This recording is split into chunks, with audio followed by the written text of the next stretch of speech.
Slovenke in Slovenci se pogosto podcenjujemo in govorimo, da ne znamo biti solidarni in pomagati drug drugemu. Dejansko pa se vsi spomnimo, kako je Slovenija skoraj čez noč zbrala več milijonov evrov za malega Krisa in zdravilo, ki ga je potreboval. In najnovejši primer, ob grozljivem požaru na Krasu je Slovenija takoj požrtvovalno stopila na pomoč pri gašenju in zbiranju sredstev. Od Krisa do Krasa. Primerov je ogromno, seveda tudi iz epidemije COVID-19, ko so si ljudje, kot se še dobro spomnimo, v nesreči pomagali in se podpirali na vse mogoče načine. In vedno znova se ob tem razbije mit, da si Slovenke in Slovenci ne znamo pomagati, da smo sebični, da najprej mislimo nase, da smo individualisti, da ne znamo pomagati ranljivim in ogroženim. In rušenje tega mita in zagotavljanje medsebojne pomoči s skrbjo zase in za druge, posebej pa za ranljive, je med glavnimi nalogami našega delovnega paketa, ki se posveča družbenim in komunikacijskim vidikom COVID-19.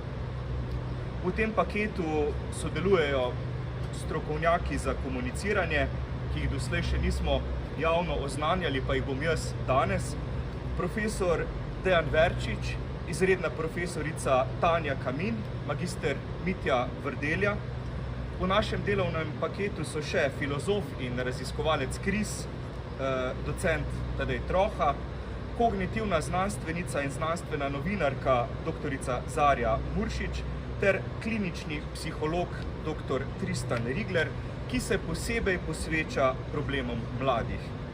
In prav mladim bomo, mimogrede, namenili posebno pozornost pri delu strokovne skupine, da jih ne bi slučajno spregledali pri snovanju priporočil in ukrepov.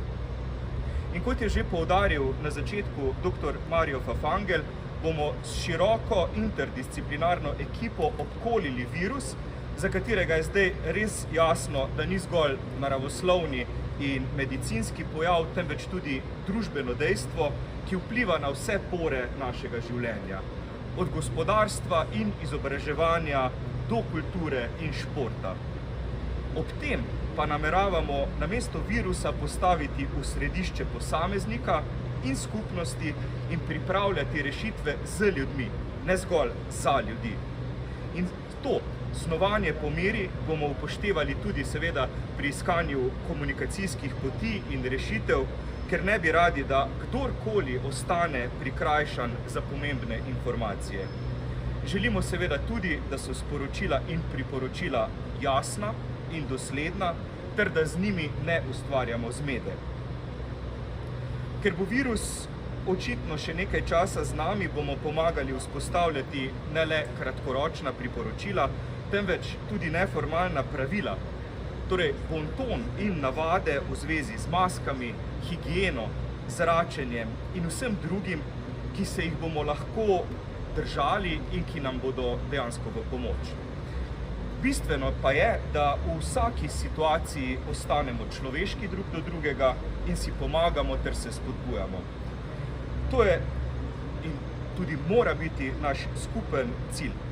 Eden od pojavov, ki ga moramo recimo nemudoma preprečiti, je stigmatiziranje tistih, ki nosijo masko v javnih prostorih in se jih kar naenkrat, kot pravimo, po strani gleda.